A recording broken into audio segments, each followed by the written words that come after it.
how's my heart? Have you started dating?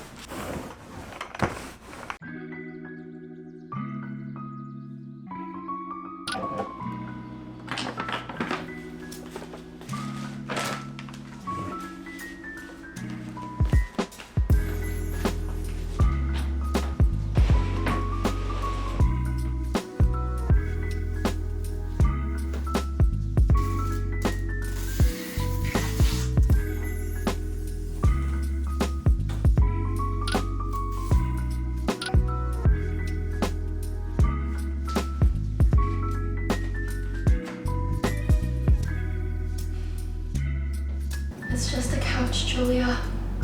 You'll be fine.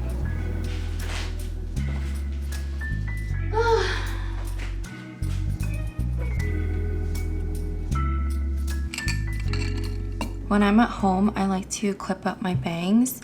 I may or may not have bought a pair of scissors off of Amazon the other day and tried to trim them myself. So they're a little bit short right now, but I'm still learning how to style them. It's been kind of difficult because they're also like wispy bangs. So even though right before I leave my house, they're like nice and perfectly adjusted, when I go outside, the wind just yeah, to be honest, I don't know how long I'm gonna have them for because they're actually really high maintenance. Anyways, I've been working from home for the past 2 days because there are some changes to the apartment.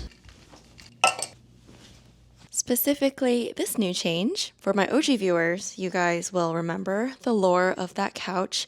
I got it for my last apartment, which was also my first big girl apartment, first time living alone post-pandemic, and I found her for $100 off of Facebook Marketplace. Went to Jersey to retrieve it and drove it back with my ex.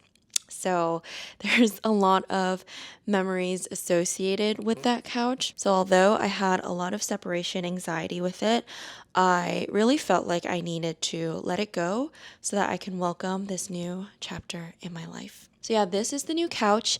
She's really pretty, really soft and plush. Definitely a little bit longer than the old one and taller than the old one as well. And it's actually shorter in width, so I don't sink in as much, which I'm still getting used to because I actually do like a couch where I just fall into it and I become one with it.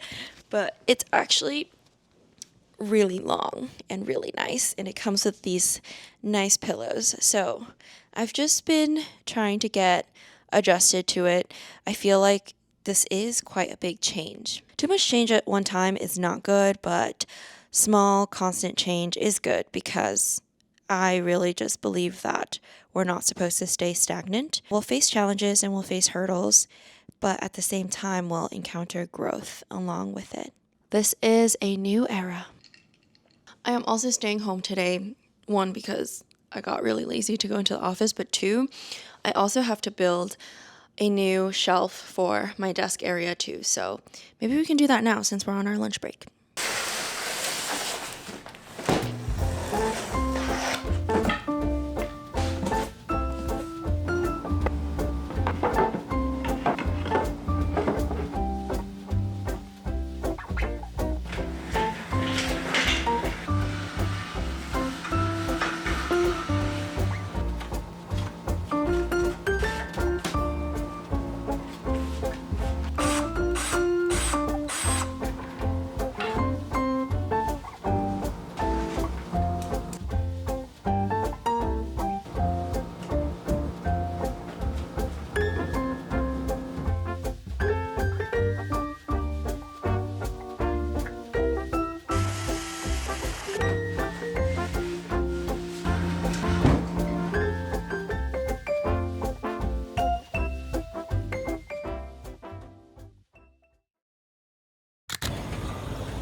Recently, this has been my go-to meal after work. It's not the most nutritious, but it's very quick, simple, and delicious. Also perfect for a hot summer's day.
My internet is down, so I can't watch TV or on my TV.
So simple, but so good. I'm eating this way too fast. So the other day I posted on my Instagram stories, drop your spiciest questions, because I just wanted to sit down and chat with you all and, I don't know, discuss like various topics. I feel like so much has happened in the past couple of months and we are long overdue for a little catch up. There's a bunch of questions and I went through them very quickly, but I didn't really like prep any specific questions. So let me just skim through it really fast. And I think this is just gonna be a very like candid Q&A. Let's ease into things with easier questions. So I have some questions around my master's program. Are you still doing your master's? And yes, I am. It is currently the summer semester, and although classes are offered over the summer, and if you want to graduate on time, I think you do need to take summer classes, I opted out of taking summer classes just because, yeah, lots of life adjustments and I just needed a break, but I will be enrolling back in the fall. Interesting. I'm getting a lot of questions around personal finances. So questions around how much I have saved, my different revenue streams, how to financially manage living in New York City. And I think these are all great questions that warrants a separate video, but off the top of my head, some things that I can talk to is I do have a high yield savings account, and these days I have been having lots of discussions with my friends around how much should be liquid versus how much should be in investments. In terms of revenue streams, I just kind of bucket them into two. So my 9 to 5 And then my content stuff, I know online certain people like to divvy up their different content streams. I personally just kind of group them all together. And then to the question around managing finances living in New York City, my biggest tip obviously is to keep your rent low. And I definitely got really lucky with this place. I know rent is kind of crazy these days, but typically that is like the biggest chunk of expenses living in the city outside of eating out and going out and things like that. Ooh, I like this one. What's the thing you're doing nowadays that provides you joy? I would have to say hanging out with my sisters every week. I really look forward to the days where they come over or we just like find a place to meet and just have food and yap. I've also been running a lot more these days, and I know it's like super stereotypical at this point where you're in your late 20s, early 30s, and you start running as a form of cheaper therapy. But I would like to say that I have been running for a while. Like I ran in middle school and high school for track and field, and I have ran all throughout college, like just by myself. I think running is just a good way to keep in shape and just to keep yourself active. I don't run like crazy amounts. Like I'll just kind of do maybe like 2 to 3 miles, maybe a 5K one day. And it really is just to maintain my health. But recently I've been just running longer distances because yes, there is this like more euphoric feeling to running these days because I have so much like, I don't want to say anger. Sometimes I'm angry, sometimes I'm sad. There's just a lot of emotions pent up.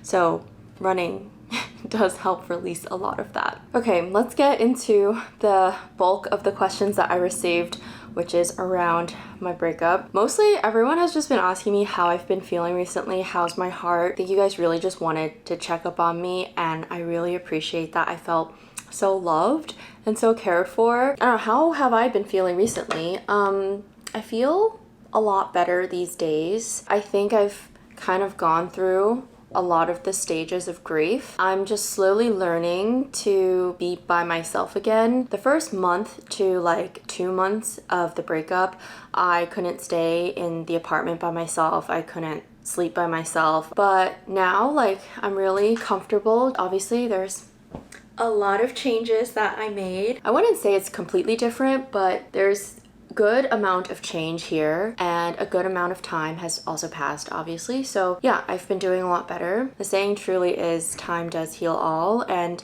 I'm not fully healed, but I'm at a significantly better place where I can be alone by myself and be happy and just feel like me again. Do the negative emotions get back to you from time to time after the breakup? As I navigate through my healing journey, there are moments where I do crash out, and I think the last crash out was in Europe. It was the last day of my trip. I was by myself in Nice, and I decided to just take myself out to a little nice dinner. And I like to solo travel a lot, so I'm very used to eating by myself, but maybe it was because I'm really in my feels these days, but I sat down and I looked at the menu and there's just so many things that I wanted to eat and wanted to try, but I don't eat that much. And so I ended up ordering an appetizer and a pasta and an Aperol Spritz, and I couldn't finish any of those things. One of my biggest pet peeves is wasting food. So usually if I don't finish, it's fine, I'll just take it to go. But it was my last day, so I was just sitting here for a really long time trying to force feed myself this food because I couldn't actually take it back to the hotel. It started to get to me where these days I don't miss the person anymore. I miss the feeling of having a person. So in this scenario, I really miss having someone to share a meal with so that we can order more food. I miss having someone who will finish the food if I don't finish the food. So as I was struggling to finish my dinner, I look up and in front of me sat this really beautiful, cute old couple. And I don't know, it just made me really sad. Anyways, I ended up not finishing my food, okay? I left, and then I was like, okay, maybe I just get 1 scoop of ice cream and then I go to the beach and I watch the sunset. That was the worst idea ever. So I was just eating my ice cream and I made sure to sit right in front of the waves so no one can walk in front of me. I had my headphones on. I was listening to like sad Chinese OST music. Slow teardrops came down and I was just watching the sunset. It was so beautiful, but at the same time, I was just so sad. Yeah, I can be really dramatic sometimes. I think it's very normal. It's just part of the healing journey. And with every crash out, I think we make a little bit of progress. Another frequently asked question is, have you started dating? I have not. So I haven't been on a date yet. I don't think I'm opposed. After my Europe trip, I actually came back and I felt like, oh, maybe I can start dating again. I want to put myself out there, but at the same time, I am really scared of putting myself out there. My sisters really want me to just get my feet wet and have hope that there are good men out there still, but I think I'm psyching myself out a lot. I know myself and I love so freaking deeply. I'm such a lover girl, and for me to give my heart to someone for the past almost 4 years and now it's like kind of broken. This is so dramatic, but I'm just really scared of like trusting anyone again. Now I have trust issues. Wow, this is a very candid conversation, I guess. I don't know, I feel like I want to protect my heart and I want to protect myself and I want to protect my feelings. Also, I'm a little bit scared of the dating scene in New York City because my single friends tell me that it's not very good. I am open to being on the dating apps. I actually met my first boyfriend on Coffee Meets Bagel a long time ago, but apparently it's just been really different these days. But I'm not opposed to getting set up too, or having people introduce me to their friends. I obviously prefer going on dates with a distant mutual. Then maybe I'd be a little less scared. I don't know. I think someone did ask me like what my ideal type was, or like who my celebrity crush is, and my type is Park Jin Young from GOT7. Not only is he gorgeous, I love the men with single eyelids and muscle here. That is like my type to the T, but he also reads and he's very intelligent and he's very well spoken and I just love him so much. So if anyone wants to set me up with Jin Young, like please send me a DM and we'll chat. Okay, I'm gonna end the video here. I hope you all enjoyed the little catch-up session that we just had, and I'll see you in the next video. Bye!